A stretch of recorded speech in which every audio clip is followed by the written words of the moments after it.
Bonjour à toutes et tous, c'est Mathieu Burgodeau, coureur cycliste au sein du team Total Energy depuis maintenant 5 années. Enfin, ça fera la 6e saison en 2024. Et voilà, je voulais vous parler un peu de mon parcours. J'ai commencé le vélo assez tardivement à l'âge de 14 ans, cadet. C'est une passion qui m'est venue grâce à mon père. On faisait pas mal de VTT ensemble. Puis j'ai décidé un jour de me lancer dans un club, Saint-Jean-de-Mont-Vendée Cycliste. Et puis rapidement j'ai vraiment aimé ça et j'ai gagné des courses. Et puis j'ai intégré le pôle espoir à La Roche-sur-Yon pendant mes études. Ensuite l'équipe réserve de Total Energy, qui est l'équipe du Vendée U. Et puis voilà, maintenant, comme je le disais, ça fera ma 6e saison en 2024 où j'ai pas mal d'objectifs, notamment gagner le maximum de courses possible et voilà, pourquoi pas aller gagner une victoire sur le Tour de France qui est le Graal pour nous coureurs cyclistes. Et voilà, en ce moment je suis à Calpe en Espagne au soleil, justement en train de bien préparer la saison dans des conditions optimales. Il fait grand soleil et j'ai pas trop hâte de rentrer en Vendée quand même. Allez, passez de bonnes fêtes de fin d'année et je vous souhaite à tous une très bonne année 2024, une bonne santé et plein d'accomplissements dans vos projets. Bye bye.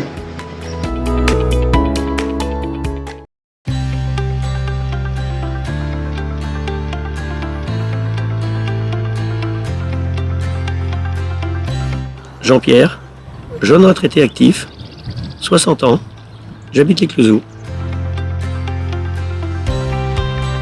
Alors je suis aux espaces verts depuis 45 ans. J'ai eu la passion par mon père qui, en le regardant travailler dans le potager, en labourant, en s'occupant du jardin. Et cette passion m'est restée. Et je me suis tourné sur les espaces verts parce que c'était c'était l'environnement, c'était les arbres, c'était les plantations. C'était peut-être beaucoup plus diversifié que le maraîchage. J'ai commencé une formation pendant 4 ans en maison familiale. Ensuite, j'ai travaillé pendant 8 ans dans le privé. Et ensuite, j'ai rejoint la commune des Clouzot en 89, où là, j'y suis resté 34 ans, avec diverses occupations, débroussaillage, entretien des espaces verts. Et après, un peu plus sophistiqué, entre guillemets, c'est les entretiens, les créations, la gestion des équipes, voilà. Les projets les plus où là j'étais le plus fier, c'est le travail avec les enfants. Toujours dans l'échange, leur faire découvrir une passion à leur façon forcément, avec aussi l'émission Argent de Poche, qu'on a pu avoir avec Aurélia, etc. Ils ont pu nous aider, on a pu échanger avec eux, il y avait quand même une différence d'âge et on a pu réaliser de belles choses ensemble. Ma deuxième fierté, c'est aussi quand même 46 ans de travail sans arrêter. Donc c'est vrai que partir à 60 ans et 15 jours, c'est quand même formidable. Pour la suite, profiter de la vie, déjà, c'est déjà pas mal. Ensuite, je dis pas que je ferai... j'aide Crocard en ce moment.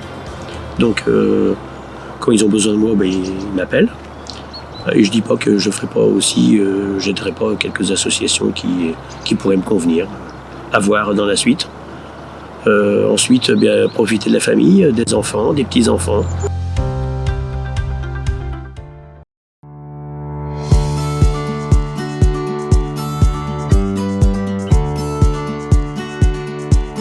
Donc je suis Emeline Berthe, je suis enseignante à l'école publique Jean de La Fontaine des Clouzot et je suis maman de 2 petits garçons, Zach qui a 3 ans et demi et Alban qui a 1 an et demi. Et moi je suis Chloé, je suis accompagnante en parentalité et je suis maman de 2 enfants, Liam qui a 6 ans et demi et Isia qui a 2 ans. Alors en fait, on s'est rencontrées toutes les deux, on travaillait dans un centre avec des enfants qui avaient un handicap moteur. Elle était enseignante, j'étais éducatrice. Et ensuite, on s'est suivis et liés d'amitié. On a eu toutes les deux nos 2 enfants en même temps. Et l'éveil avait une place importante pour nous, on avait envie de le faire découvrir aux gens. En parallèle, on s'est mis à la course et de là, Emeline m'a proposé le défi fou de faire les Madagazelles. On s'est dit, chouette, on peut créer notre association, mettre en place aussi nos ateliers d'éveil pour se tester un peu et en plus faire du lien avec les enfants qui sont à Madagascar, etc. Donc avec Chloé, on avait toutes les deux fait déjà une mission humanitaire il y a quelques années. On s'est relancées toutes les deux pour Madagascar.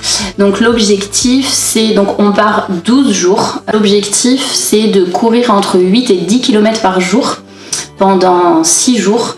Et la fin de chaque course à pied nous fait arriver dans une école malgache où on distribue du matériel scolaire aux enfants.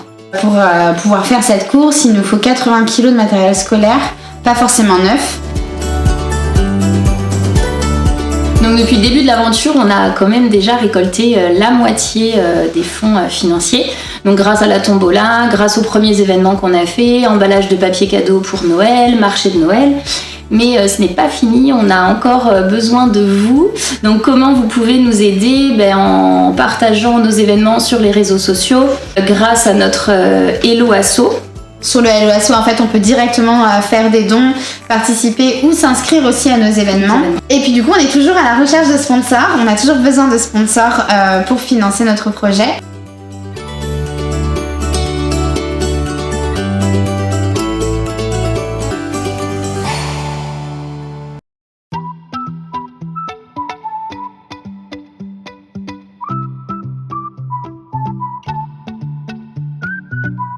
En fait, c'est mon père qui m'a fait découvrir le tir à l'arc parce que quand il était jeune, il en avait pratiqué jusqu'à ses 17 ans.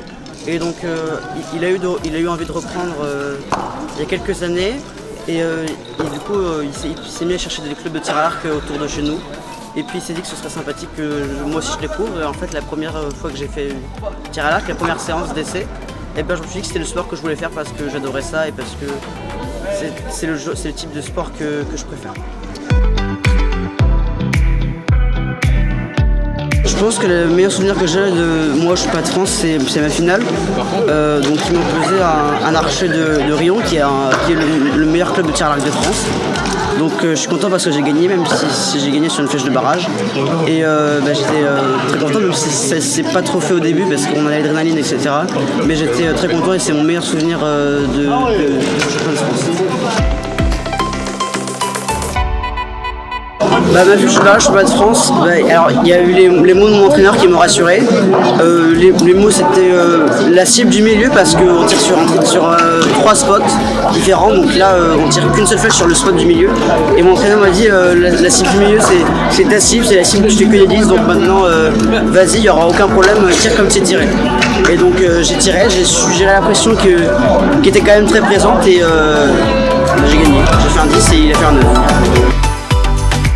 Pour mes objectifs après cette année, ce serait les Jeux Olympiques. Même si c'est très difficile d'y aller et c'est très difficile de se qualifier, je ferai tous les efforts qu'il faut et je ferai beaucoup d'efforts pour y arriver.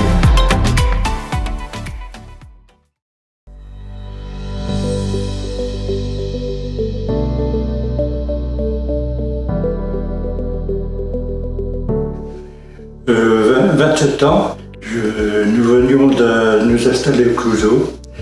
Le réveil sportif commençait à exister et il fallait des gens pour s'en occuper un petit peu. Et pour moi, c'est naturel. C'est naturel, d'où cela me vient, je sais pas. Envie de vivre avec les autres. C'est la réalisation du balisage de sentiers pédestres autour du bourg de la commune, en me faisant aider de quelques bénévoles, avec le concours aussi du matériel de la commune, l'aide d'un employé communal. Le fait de participer bénévolement à des actions sur la commune, Ça m'a permis de connaître des gens, connaître un peu mieux la commune, de me rendre utile. On a besoin de moi, on me trouvait. Je pense que ça, je peux le dire comme ça. Là, j'ai rendu service, mais ça m'a rendu service aussi. Alors, j'encourage les gens qui m'écoutent, si c'est une quelconque influence sur ces personnes, de participer à vos actions bénévoles. Donc moi j'ai connu Monsieur Félix quand je suis arrivée sur la commune d'Écluseau. Monsieur Félix montait les toiles de tente, s'occupait aussi du matériel, redressait les sardines, s'occupait des bouteilles de gaz. Il a été une aide précieuse pour nous, quelque chose que moi j'avais jamais vu nulle part ailleurs. D'habitude c'est les équipes qui montaient les toiles de tente. Donc un grand merci Monsieur Félix pour tout ce temps que vous avez passé pour nous aider. Alors merci.